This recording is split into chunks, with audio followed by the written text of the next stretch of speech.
A man was once lost in the desert, disoriented, dehydrated, burning beneath the weight of the sun. Days passed. He wandered through silence, sand, and the slow fading of hope. Until one evening, just before collapsing, he knelt in the dust and whispered one phrase, not a plea, not a question, but a declaration. "Thank you for the water I'm about to receive." That night, it rained. Not because he begged, not because he searched, but because in that moment, his vibration became one of completion, not lack. Gratitude, real gratitude, is not what happens after the miracle. It is what unlocks the miracle. We've been trained backwards, conditioned to believe that gratitude is a polite response to receiving, an after-the-fact reaction to something good finally happening. But the universe doesn't work that way. The quantum field doesn't wait for results to deliver resonance. It waits for resonance to deliver results. And gratitude, when embodied before the gift, becomes a tuning fork for the exact frequency of manifestation. But here's the paradox. Most people block their desires not because they don't want them, but because they won't feel grateful until they see them. That's not how energy moves. That's not how timelines bend. You don't get the thing and then feel aligned. You feel aligned, and then the thing must arrive. Gratitude is not a reward. It is an instruction to the field. Here's the trap most don't see. When you're constantly focused on what's missing, even in subtle ways, waiting, wondering, wishing, you're emitting the vibration of separation. You're reinforcing to the quantum field, "I am not that yet." And the field, in its perfect neutrality, reflects that frequency with stunning precision. It mirrors who you are, not what you want. But when you feel grateful now, before anything shifts, you collapse the illusion of time. You stop projecting the thing into the future and begin embodying the version of you who already has it. In that moment, the universe adjusts, not out of mercy but out of coherence, because coherence is what the field responds to. Not noise, not begging, not repetition, but internal alignment. Think of gratitude like an address. When you say thank you before receiving, you're telling the quantum GPS exactly where you live, in the vibration of wholeness. And manifestation is nothing more than delivery to that address. But if you're vibrating in, "I'll believe it when I see it," your signal says, "I don't live there yet," and the delivery stays pending. Now, let's widen the lens. Why does gratitude matter so much in manifestation? Because it changes the observer. The observer effect in quantum mechanics shows us that particles remain in an infinite field of probability until observed, but the nature of the observation, the emotional and energetic state of the observer, influences the outcome. Gratitude isn't just a good feeling, it's a quantum lens, a filter through which your reality gets collapsed. When you observe your life through gratitude, you don't just feel better, you select better. But don't mistake this for a trick or technique. Gratitude doesn't work when it's forced. It's not a button to push. It's not another item on your spiritual to-do list. Gratitude must be real, embodied, saturated, felt so deeply that it becomes your new identity. Because gratitude is not a feeling you visit. It's a frequency you live in. And this frequency is not passive. It is powerful, magnetic, organizing. It attracts not by pulling, but by matching. The moment you live from gratitude, you start collapsing the timeline where you already have the thing you desire, not because you manipulated reality, but because you finally matched it. Let's pause for a pattern interrupt. What if the single reason your manifestations are delayed isn't lack of clarity, or poor technique, or not doing enough? What if it's just that you haven't felt the arrival yet, that the signal hasn't stabilized long enough to collapse the version of reality you're asking for? What if gratitude is the final switch you forgot to flip? Now breathe into this. What are you waiting to feel grateful for? Love? Freedom? Abundance? What if you gave yourself permission to feel it now? Not hypothetically, not conceptually, but emotionally, fully, with tears, with chills, with the unshakable certainty that it's done. Because here's the quantum truth. The universe doesn't reward delay. It responds to decisive energy. And few energies are more decisive than gratitude. Imagine this: a life where you wake up and thank reality as if the shift has already occurred, where you stop begging for change and start broadcasting completion, where your journal says thank you for the overflowing bank account before the numbers ever rise, where you whisper thank you for the love I now feel before another soul even enters the room. That version of you already exists. Gratitude is how you become them. And from that frequency, life responds, not because you tricked the system, but because you became coherent with the version of reality you were born to live. This is the beginning. In the next chapter, we'll reveal what gratitude does to your brain, your body, and your electromagnetic field, and why the science behind it is even more powerful than the feeling itself. And when you see how it works, you'll never treat gratitude the same again.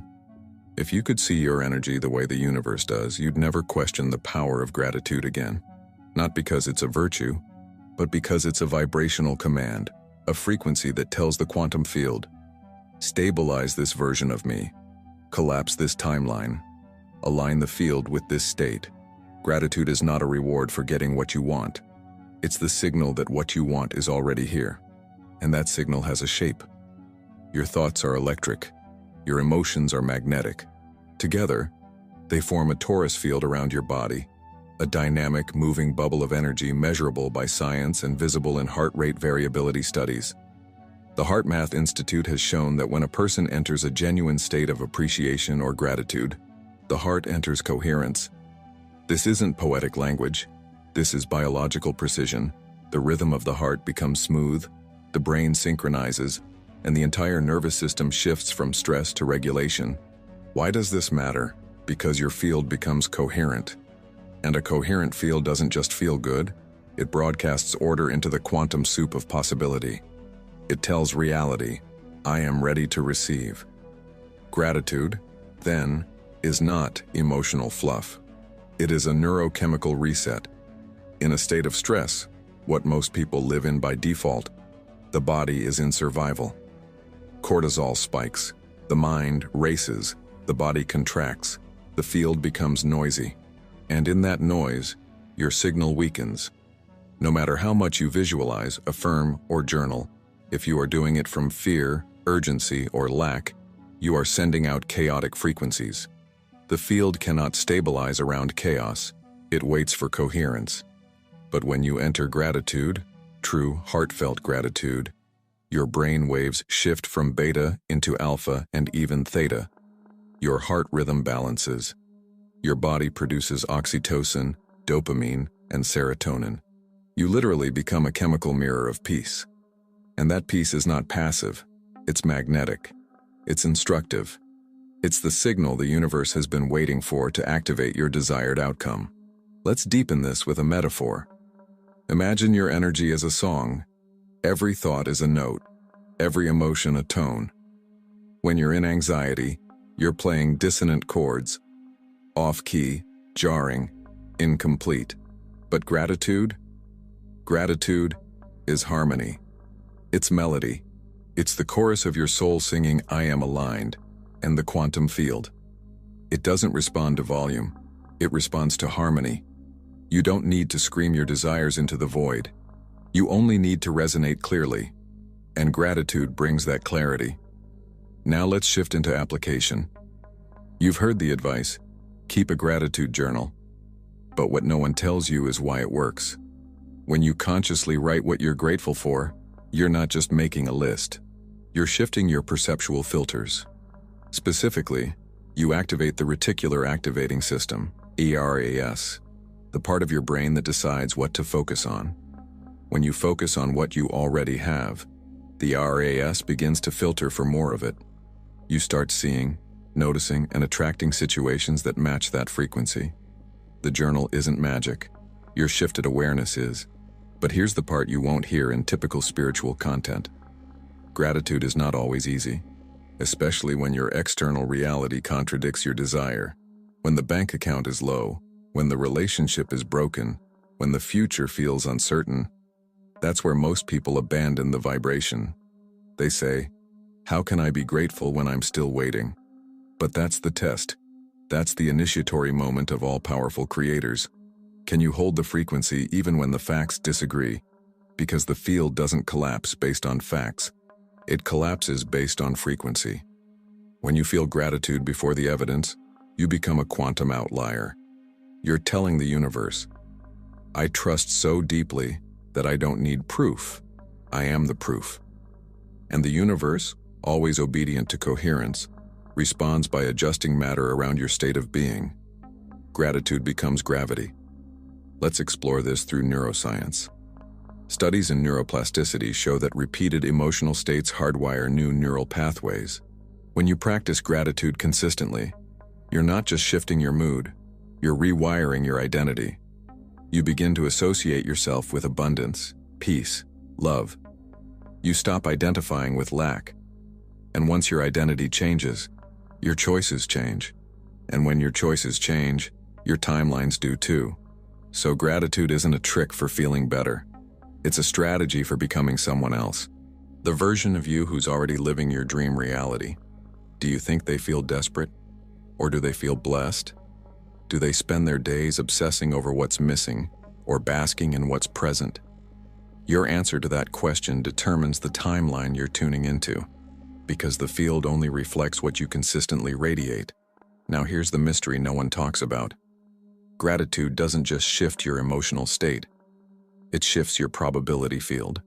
In the quantum realm, all outcomes already exist. Gratitude collapses the probability wave toward the one you're emotionally aligned with.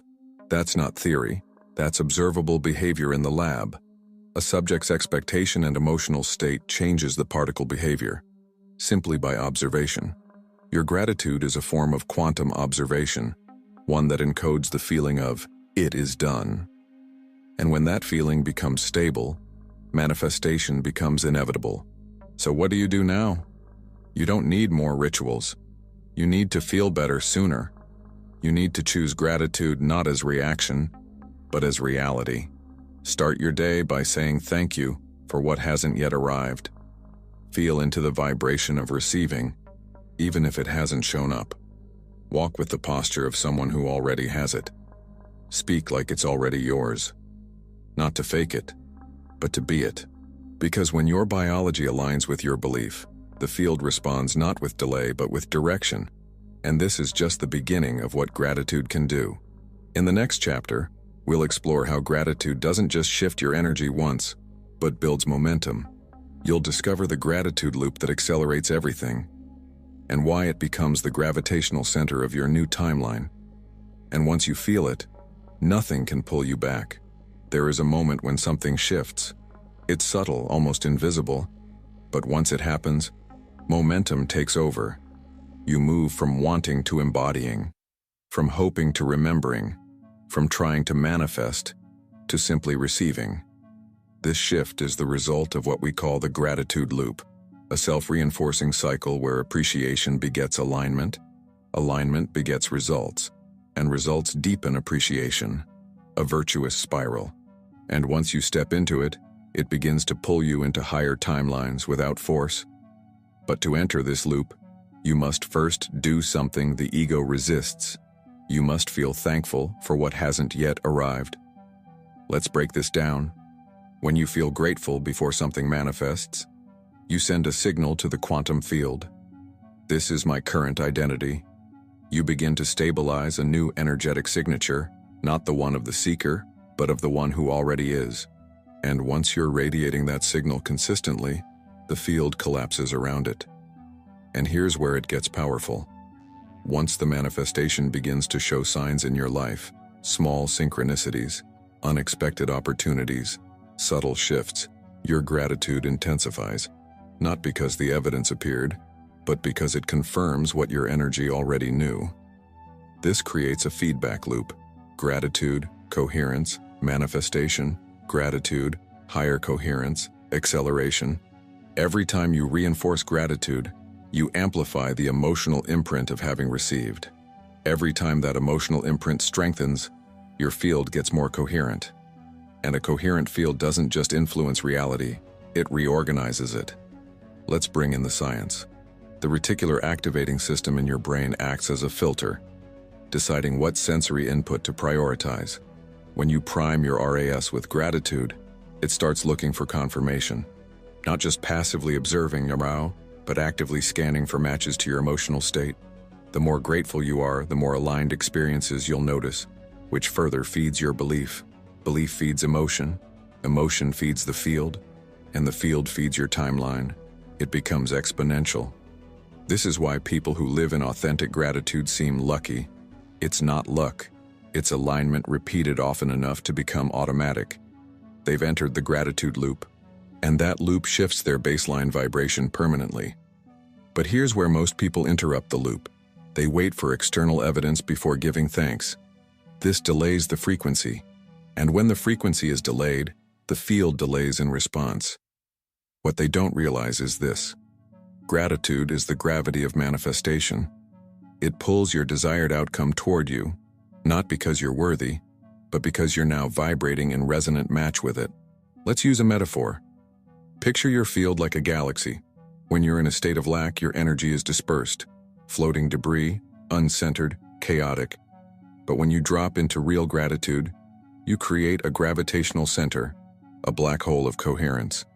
And everything that matches your vibration begins to orbit toward you, not randomly, but magnetically. Gratitude becomes the organizing principle of your field.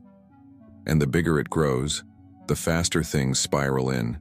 Now let's talk identity. The key to maintaining the gratitude loop is to make gratitude your default state, not just a practice. It must become part of your identity. I am someone who is always finding things to be grateful for, not as a task, but as a lens, a way of seeing reality. This isn't denial of pain, it's recognition of alignment. Even in contrast, there is something working for you. Even in delay, there is something preparing you. When you see that, when you start to thank not only the light but the lessons, you reach a new level of quantum maturity. And that level, that's where things speed up. Because at that level, you're not just manifesting isolated events, you're collapsing into a whole new version of yourself. And that version is magnetic. That version doesn't attract. That version emits a signal so clean, so centered, so grateful, that timelines rearrange to match it. But this loop can also collapse. If you begin doubting, questioning, measuring how much progress you've made, you collapse the energy back into separation. Gratitude becomes conditional again. And conditional gratitude is just disguised expectation. It carries the vibration of "I'll be grateful when," which tells the field, it's not here yet. To stay in the loop, you must remove the conditions. You must feel thankful regardless. Gratitude without needing. That's the sweet spot. Because when you stop needing proof, you become the proof. You radiate stability, and the field cannot ignore stability. It must respond to it. Let's pause here. What would your day feel like if you began every morning with, "Thank you for everything that's coming today, seen and unseen"? What if you moved through your schedule looking not for problems, but for patterns of alignment already blooming beneath the surface? What if, instead of asking, "What do I need to fix?" you asked, "What can I appreciate now?" That shift would change your field, and your field would change your future. This is how you build momentum. Gratitude, at first, is a choice. But with practice, it becomes a conditioned state. And when it's conditioned deeply enough, it becomes your baseline, your personality, your identity. And identity is what the universe responds to. You are not manifesting with your words. You are manifesting with your nervous system, with your felt frequency, with your gratitude field. And that field, once activated and stabilized, becomes your new gravitational center. But there's still one piece most people overlook. Gratitude is powerful, yes. But what happens when you're still entangled in lack? When old programs pull you back into waiting, needing, chasing? That's what we'll address next. Because once you learn how to use gratitude to collapse lack itself, you'll never be held back again. If you've ever felt stuck, like no matter how much you visualize, meditate, or try to align, nothing truly moves. It's not because you're doing something wrong. It's because you're still vibrating in lack, often without realizing it. Lack doesn't always scream. Sometimes it whispers. It hides behind spiritual language. I'm manifesting. I'm working on receiving. I'm aligning my vibration.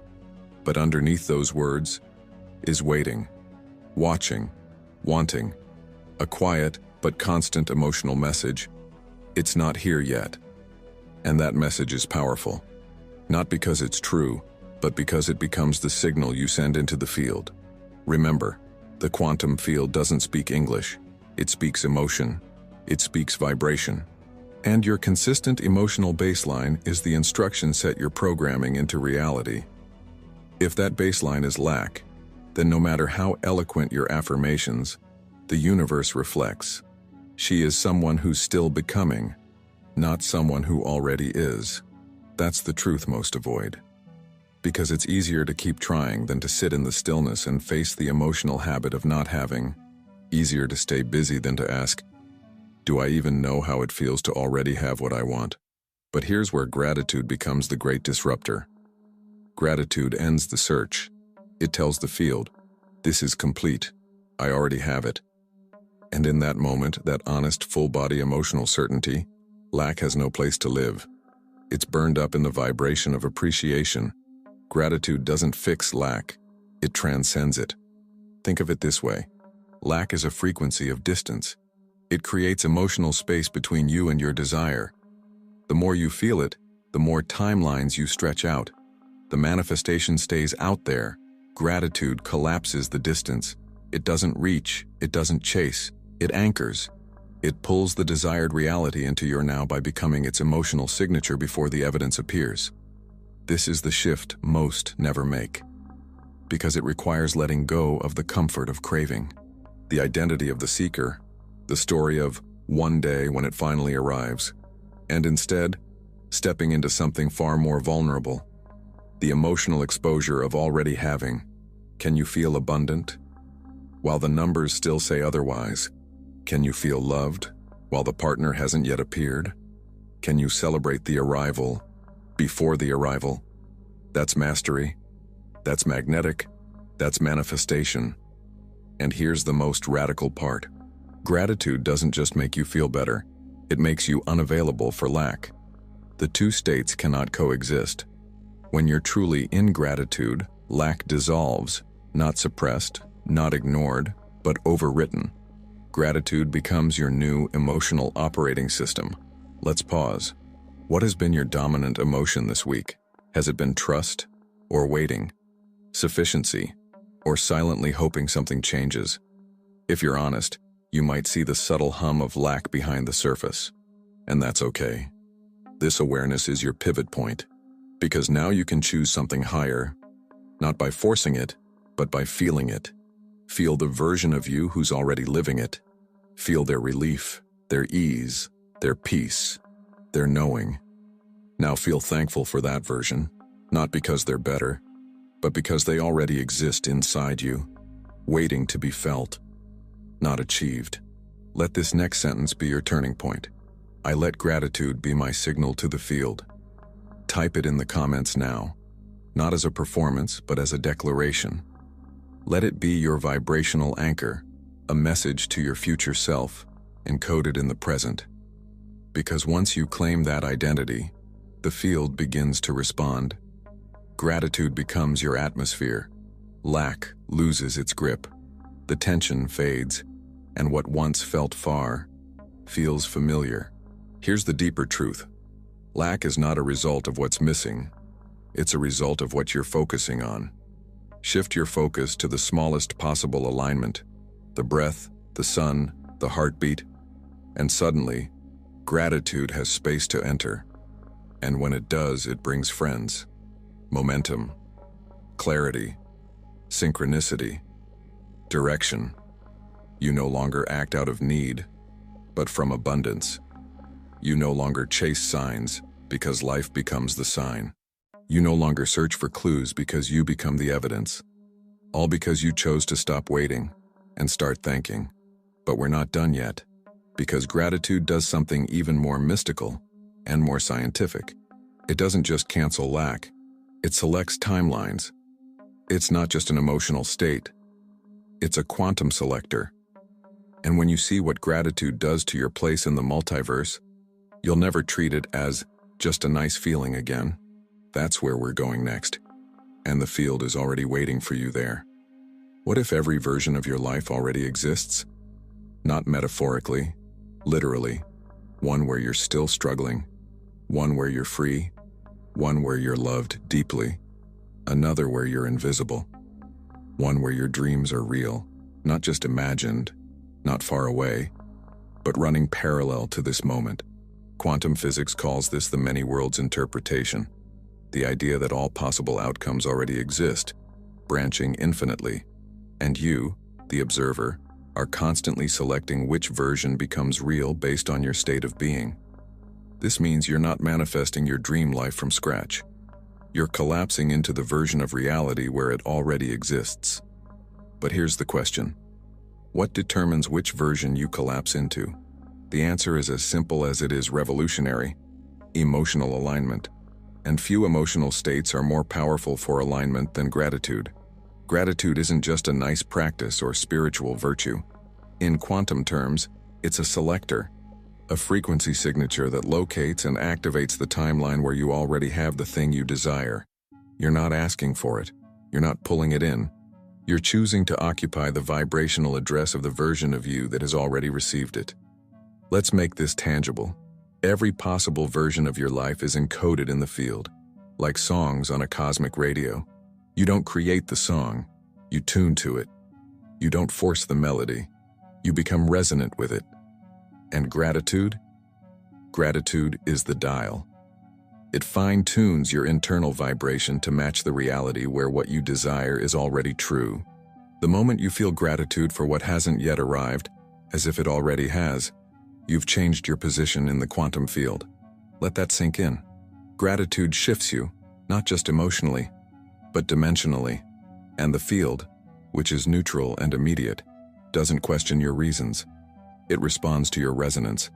If you radiate the frequency of "I already have it," the field says, let's collapse the timeline where that's true. This is not magic. This is quantum coherence, and coherence is the key. Gratitude generates coherence, not only in your emotional state, but in your electromagnetic field. We've already seen that heart math studies prove this. Your heart becomes rhythmically aligned. Your brain quiets into alpha. You move out of survival and into signal clarity. And signal clarity is how you lock into a single timeline amidst the infinite. Now here's the part that most manifesting methods don't tell you. It's not your desire that collapses the wave. It's your assumption. And true assumption is not mental. It's emotional. It's vibrational. You become so grateful, so steady in your emotional certainty, that your system stabilizes in a new identity, not the one who's on the way, but the one who's already arrived. That's what Neville Goddard meant when he said, "You must feel the wish fulfilled, not speak it, not repeat it, feel it, live from it, give thanks for it, even when no evidence exists, especially when no evidence exists, because the absence of evidence is the greatest invitation to test your identity, to ask, am I still tuning to the timeline of desire, or have I slipped back into the timeline of lack?" And that question, asked from deep awareness, is a portal to the version of you that chooses timelines through presence, not performance, through resonance, not resistance. Now pause for a moment. Think about something you've been trying to manifest, something big, a quantum leap in your finances, your relationship, your sense of purpose. Can you feel, even briefly, what it would be like to already live in that version of reality? Not to visualize it from distance, but to step into it from within, to thank life as if the leap has already happened, to breathe as if the shift has already landed, to walk as if the version of you that already has it is now the one walking. That moment of emotional certainty, if you can stabilize it, becomes the collapsing force. The field does not resist that kind of coherence. It doesn't delay it. It organizes around it. This is the architecture of selection, and it is not governed by your calendar. It's not linear. It's vibrational. Quantum jumps happen not when you work harder, but when you vibrate cleaner. And gratitude is the cleanser, the purifier, the tuner. So no, you're not attracting a better future. You're choosing it, not with your logic, but with your frequency. This is why people often experience sudden shifts after a deep emotional release, a moment where they break through resistance and drop into genuine appreciation, not for a result, but for the now. That frequency snaps them into a different version of reality, one where things move faster, Flow smoother, open wider, not because they tried harder, but because they matched a new path. And gratitude was the access point. Now here's the final twist. The timeline you're longing for is also longing for you. It's not passive, it's magnetic. But it cannot merge with a version of you stuck in doubt, or delay, or waiting for proof. It can only meet the version of you who's already living it emotionally. So how do you become that version? You stop chasing evidence. You stop needing guarantees. You sit in silence and say, "Thank you for the reality that's already mine. Thank you for the version of me who already lives it. I feel her. I honor her. I am her." And when you do that, when you feel that, something begins to crack open. Reality bends. The shift begins. And in the final chapter, you'll learn how to stabilize this vibration as a permanent part of your identity. Not a practice you visit, but a state you live from. Because gratitude isn't just how you manifest. It's who you become when you stop resisting your power. There comes a point in your journey when gratitude is no longer something you practice. It's something you are. It's not something you visit in the morning, then forget by afternoon. It's not a reaction to blessings or a temporary emotional high. It's not another tool in your manifestation routine. It becomes your baseline frequency, the vibration you return to, not just when things go right, but especially when they don't. Because in that state, you're no longer waiting for the universe to prove something. You're embodying the knowing that it already has. This is what it means to become the vibration of gratitude. Let's be honest. Many people will never reach this point, not because they can't, but because they're still negotiating with the field. Still saying, "I'll be grateful when it shows up." Still operating under the illusion that reality must change first, so that they can finally feel safe. But the quantum field is not moved by negotiation. It's moved by identity. And once gratitude becomes your identity, you no longer live by cause and effect. You become the cause. You start influencing reality from the inside out. You create from coherence, not chaos. You stop chasing. You start radiating. Let's bring this into your body now. Close your eyes for a moment. Drop into your breath. Feel the space behind your chest. Not the thoughts in your mind, but the vibration in your heart. Imagine a golden current moving through your chest. Not outward, but inward. A soft pulse. Steady, silent, peaceful. This is gratitude. Now, without needing to name anything specific, allow yourself to feel thankful. Not because something just happened, but because you're alive, because you can choose, because in this exact moment, you're connected to a field of infinite potential, and you can feel it moving through you. You don't need evidence. You are the evidence. That's the vibration of gratitude. And from this place, you don't ask, you affirm, you don't wish, you remember, you don't try to become, you be. Let this feeling stretch through your nervous system, down your spine, into your breath. Let it rewrite your posture, your thoughts, your tone of voice. Because when you walk through life as the vibration of gratitude, you don't have to do as much. Reality starts meeting you halfway, not because you forced it, but because you stabilized a frequency that matches your chosen timeline. This is the turning point. And yes, it takes practice. It takes returning again and again, especially when life pulls you into fear. But over time, something beautiful happens. Your nervous system adapts. Your emotions recalibrate. Gratitude stops being something you try to feel. It becomes something you can't not feel. It becomes home. Now listen closely. Gratitude is not just a feeling you visit. It's the frequency you live in. When you embody true gratitude before the results appear, you become the version of yourself who has already received. This shifts your reality, collapsing timelines and attracting abundance naturally. So today, choose to be thankful now, not later. Be the energy that the universe responds to. Because when you live in gratitude, you don't chase your dreams. You magnetize them. Keep that frequency strong and watch everything change.